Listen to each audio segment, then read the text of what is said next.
And what this young man didn't know was that he had been placed on the city's, what they call the heat list, an index of roughly 400 people in the city of Chicago, supposedly most likely to be involved in a violent crime. Now look, I am not anti-police.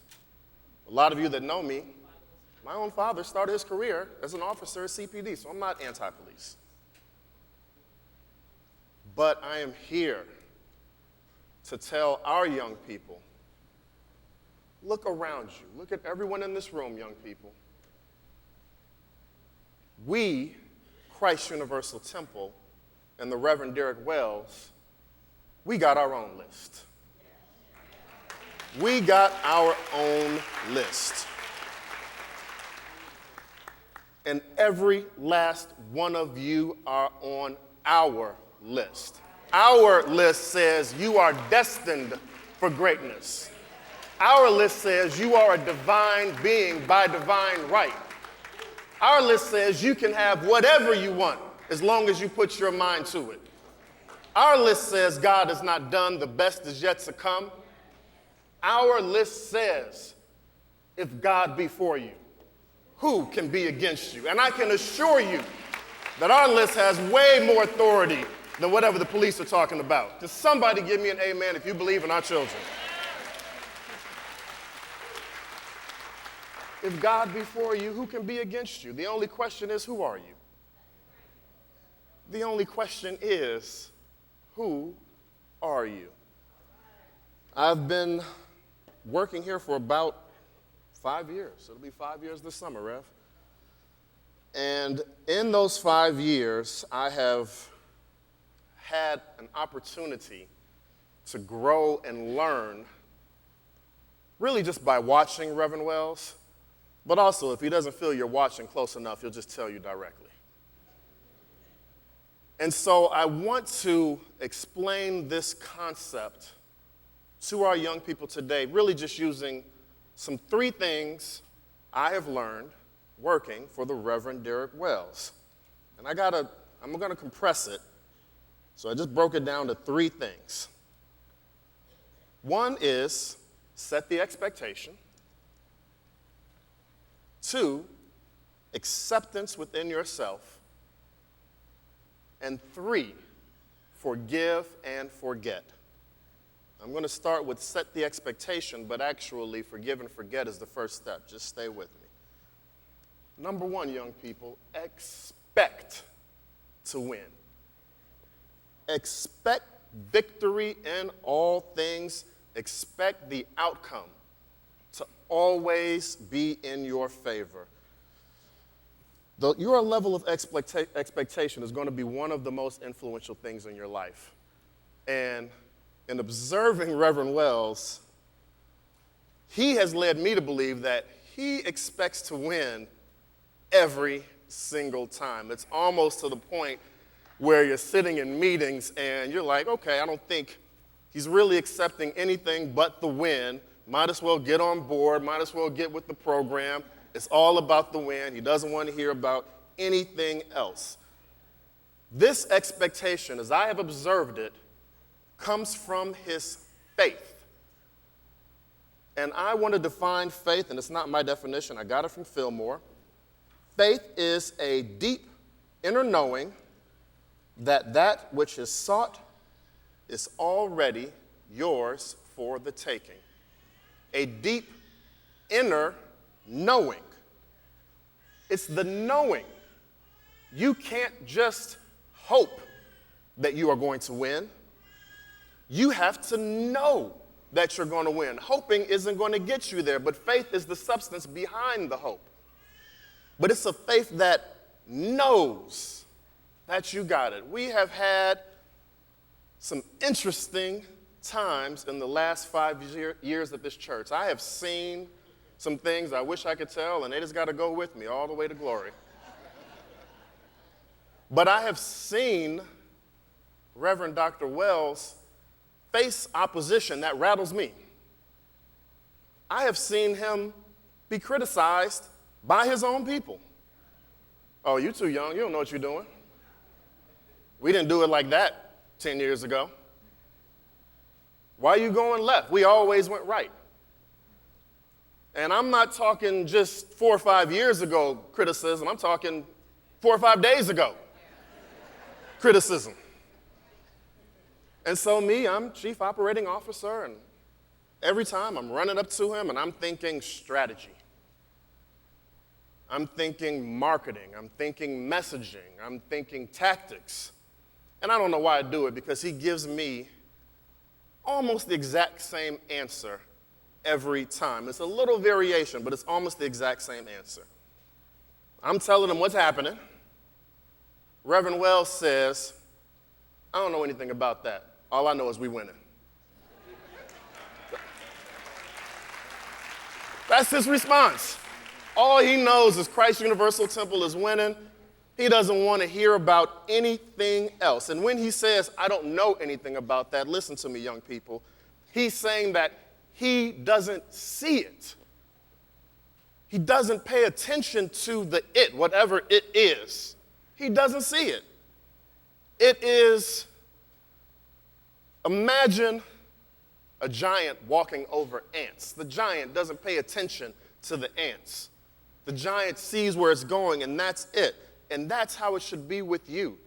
Your expectation has to be fueled by the faith, but the faith has to be shielded by you not looking at small distractions. You can't see it. You can't see it. Even if it looks like you are in the midst of a loss, say it to yourself. I don't know anything about this. All I know is I'm winning.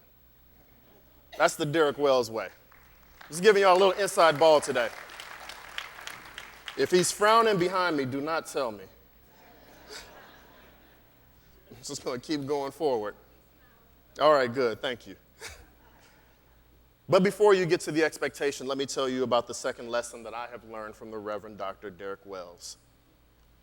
And this is the practice of accepting and walking in your divinity. Accept and walk in your divinity. All that you're seeking, all that you are seeking is already embodied within you. But you have to accept it before you can have it. I'm sure you've heard it 100 times. You're going to hear it 100,000 more times if you're lucky. You are a spiritual being. You are a spiritual being. You are a divine creation made in the image and after the likeness of God. The reason we say it over and over again is because we're trying to press it into you. We need you to accept it and walk in it. The world around us is always trying to press identity on us. I just talked about the police. They try to identify you. Your friends will try to give you an identity. Your school will try to give you an identity. Even your family will try to give you an identity, one that fits them. But you have to start from your own lens, but start from the place of your own divinity. Start from the place of your own birthright. As they say, it's not what you're called, it's what you answer to. It's what you accept in mind, good or bad. And when I first started working here, and I'm not going to give you this full story because I want the smile to remain a smile. When I first started working here, and Reverend Wells he was admonishing me. He was correcting me for the way I had carried myself in a meeting. And when he said this to me, he's looking in my office, I'm sitting down, he says it to me. It was so powerful, I just had to write it down, and it's stuck with me ever since. He said, quote, "Don't play small just to make people around you feel comfortable."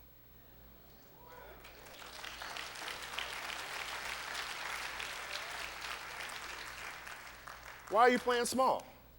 You don't have to play small. It's okay to accept your divinity. It's okay to walk in who you are. And if you're doing it right, people around you will feel uncomfortable. They have to feel uncomfortable because you're moving. And we all have to move differently. And your moving might make them feel some kind of way, but them feeling some kind of way can't make you feel some kind of way. Walk in it. And don't play it. Don't play small. Don't let anyone or any situation shrink your sense of self. If a lion walks into a room full of kittens, the lion don't pretend to be a kitten. Lion got to be a lion. Kittens might grow up to be a lion one day, but today, I'm a lion. I got to roar a little bit. Don't play small. But that comes from acceptance of it. You have to receive it within yourself.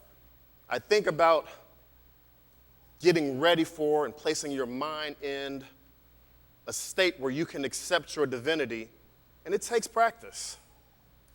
It takes practice. I can't even break down to you how much practice it takes or how to do it, because quite frankly, I'm not good enough at it to tell you. But I know it takes practice because you have to be in the right place, the right state of mind to get your good. Think about it like accepting a package from FedEx or accepting a package from UPS. Do you know how hard it is to get your stuff? If you're not there at the right time, sign the whatever, what do? Oh, we send it to the such and such station. We will redeliver 2 days, 3 days. You missed your redeliver. Now you got to go to the main station to get your package. Actually, you didn't get there in time. We sent it back to the sender. Because you weren't ready to accept what is already yours. The same is true spiritually. You got to get in a spiritual state of mind to accept your good and accept who you are. Can you tell yourself, can you look in the mirror and tell yourself, I am a rich child of a prosperous God, and mean it? Can you look in the mirror and say, all that the Father has, I have, and all that the Father is, I am, and accept it? It may not come immediately, but you got to practice it. I talk out loud to myself more often than I will ever admit, because when I feel myself getting out of alignment, I got to cheer me on. I got to talk me up. And I will look a fool staring myself in the mirror saying, it's time for Gavin the God to show up. Gavin the man ain't getting it done. But that's what it is. That was the admonishment and advice I got. Walk in it. Don't walk out of it just to make someone else feel comfortable. Accept it. Last lesson, and this is actually the first lesson, which is to forgive and to forget. Forgive and forget. Now, they say that forgetfulness is the primary cause of suffering, but what they mean is don't forget who you are. When they say forgetfulness causes suffering, they mean forgetting what I just talked about, who you are, that causes suffering. But rest assured, there are some things that you absolutely have to forget. For my young people, you look around this room, and I'm not going to ask anybody to raise hands. I'm not going to ask anyone to stand up. But I am 100% sure that everyone within the sound of my voice has messed up big time before. Everyone in this room has made some type of mistake that's gone off the rails, done some regrettable stuff. Everyone, excluding no one. Every single person has done it. The difference in what happens after the mess is what do you do next? How fast can you forget that? I got my two whippersnappers right here, Ethan and Dean, with my beautiful wife. These two guys, if you've seen them, I apologize. If they run up on you, I apologize. If you haven't met them, I apologize in advance. No, I love them. They're rambunctious. And They both play baseball now, right, boys? Dean is 5, he plays t-ball. Ethan is 8, he plays regular old baseball of a pitching machine, and they love it. Yeah.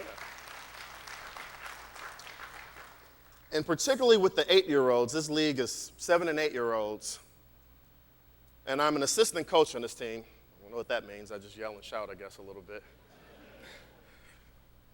We are always telling the 8-year-olds, after they've missed a play, oh, baseball is about amnesia. Baseball is all about amnesia. You have to forget quick. You have to forget quick, because what happens, this only happens with 8-year-olds, I'm assuming. What happens with 8-year-olds is if they miss a play, the ball is coming right to them, they drop it on the ground. Or they're supposed to throw it to first base, and they throw it all the way out to the parking lot. They might, not my son, he's an angel. They might have a breakdown, and it messes them up for the whole game. You missed one ball in the first inning. We have a lot of innings to play. We have more to play in this inning. But the kids like to just, oh, it's over. Why? And we have to get them back in line and say, no, forget that. Because you're dropping the ball here can't make you miss the pitch in the next inning. Or you're dropping the ball here can't make you miss the next catch or throw. You have to forget. So the biggest thing to start it all is let it go. What you were and what you did yesterday has zero bearing on your tomorrow. Yesterday's done. Can't get it back. Trust me, I've tried. It can't happen.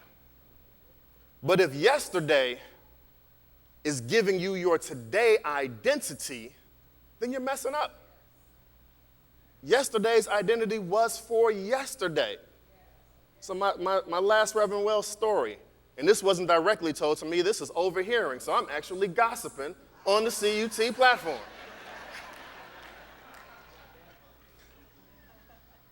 I guess Reverend Wells wasn't always Reverend Wells. So he was just Derek at some point. I don't know.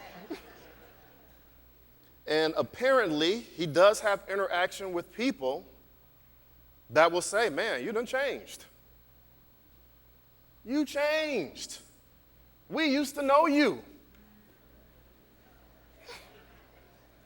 What happened? I'm not going to go into details,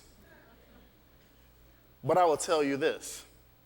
Whoever Derek was 15 years ago couldn't sit in this seat now, just as whoever you were 15 years ago can't do what you're doing today. And if you are the same person you were 15 years ago, 5 years ago, 1 year ago, 1 day ago, you got work to do. You got to let it go. You got to forget it. But on top of that, you have to forgive yourself. Everyone talks about forgiveness, but the most important forgiveness there is of yourself. We beat ourselves up. We beat ourselves to death, we beat ourselves down, we beat ourselves over the head over things we did back in the day, the other day. I wish I could get that. Man, I wish I could have done that differently. But what we don't realize is that we're attaching to that a block that stops those other two steps, a block that stops the acceptance, and it slows down the expectation. Because now you're just looking behind you. You're looking behind you. You're like walking around with a handheld rearview mirror. You're going to bump into some stuff doing that. You're going to knock yourself against the wall again looking backwards. And to my young people, do not, and I say young people, I guess everyone can listen, right? Do not try to define what you will be tomorrow by just what you are seeing today.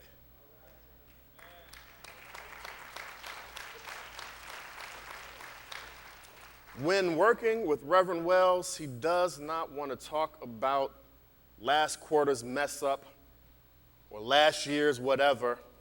After we get the information and we get the lesson, everybody says get the lesson and the blessing, but you can't get the lesson, you can't get the blessing until you got the lesson, but the blessing is stopped by you being upset. Lesson and blessing don't automatically go together. You get the lesson, but then you're still feeling some kind of way about it. Blessing's just waiting. Not ready for the blessing yet. You got to let it go. You got to forgive. I'm looking at my sister, Reverend Henrietta. Her email, which I won't say, has forgiveness in it. I won't give out your whole email. But if you email, it has the word forgive. That's how serious she is about forgiveness. She ain't going to be weighed down by yesterday's whatever. Has no place for her. So Reverend Wells knows that God is for him. And he wants us to know that God is for us. And that's what this message is all about. That's what this youth programming is all about. I've been up here for Youth Sunday a couple times before, and every time I want to do it and I neglect to do it, so I'm going to do it now because I got the microphone. Give honor and respect to my mother, Dee Jackson. I see you sitting over there trying to hide, Mom. She always try to hide in the back, thinking if I see her, I'm going to get nervous. The first and best New Thought teacher I've ever had is my mother. But Mom made sure I was here. I would leave Sunday school, what did you learn today? And that wasn't just an open-ended question. Your day was ruined. Your day was ruined if you did not let her know what you learned.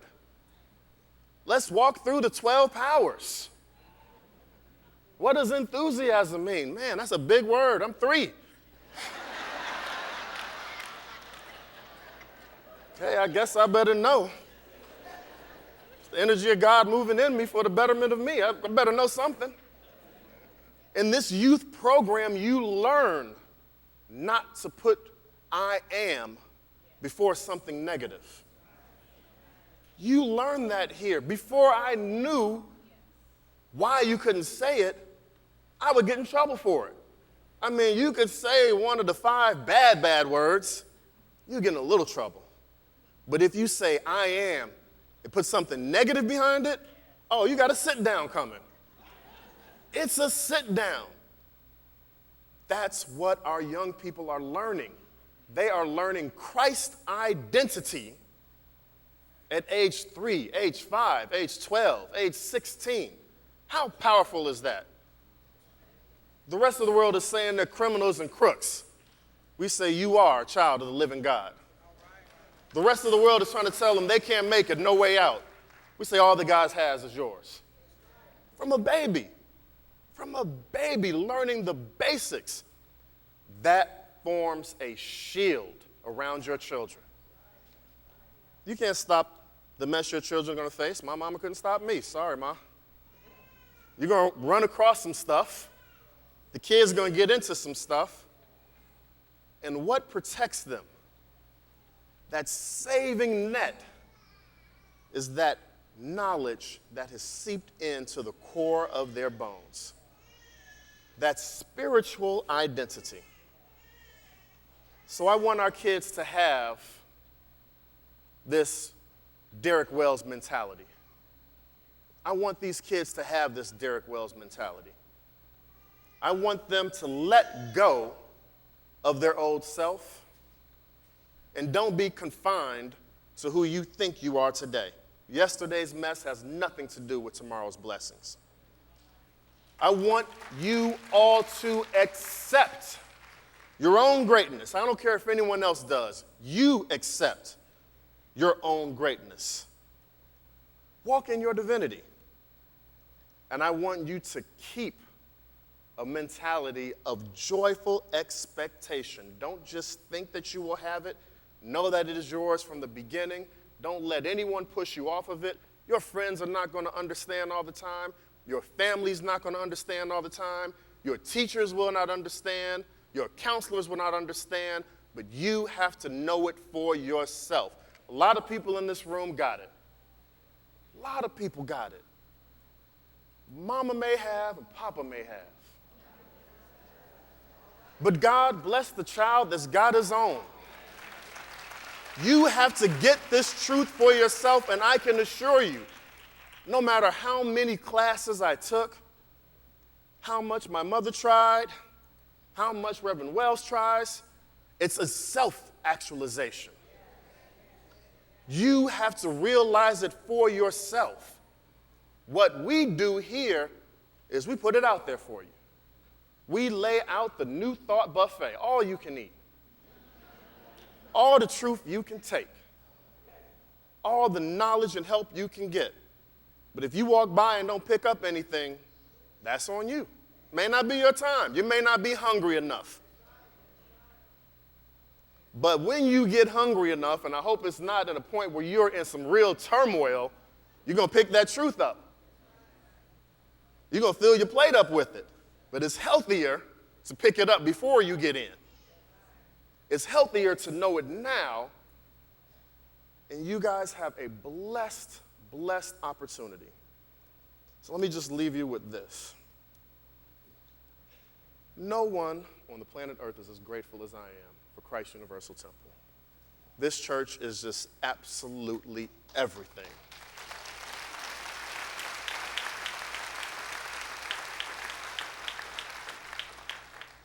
All of the people at the beginning of my lesson that stood up, that have put their time and effort into me and into those like me, we owe you a debt of gratitude.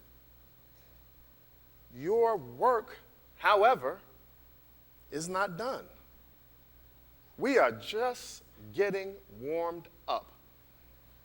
And if you are in the state of mind that wherever you are in your life, you still got some more work to do, you still got some more great to get, you still got some more mountains to climb, I want you to listen to everything I just said for our young people.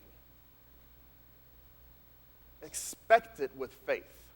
It's already yours. Accept that you are a child of God. That is the truth. And let go of all of that old mess. It's not serving you anymore. Thank you so much, and God bless you.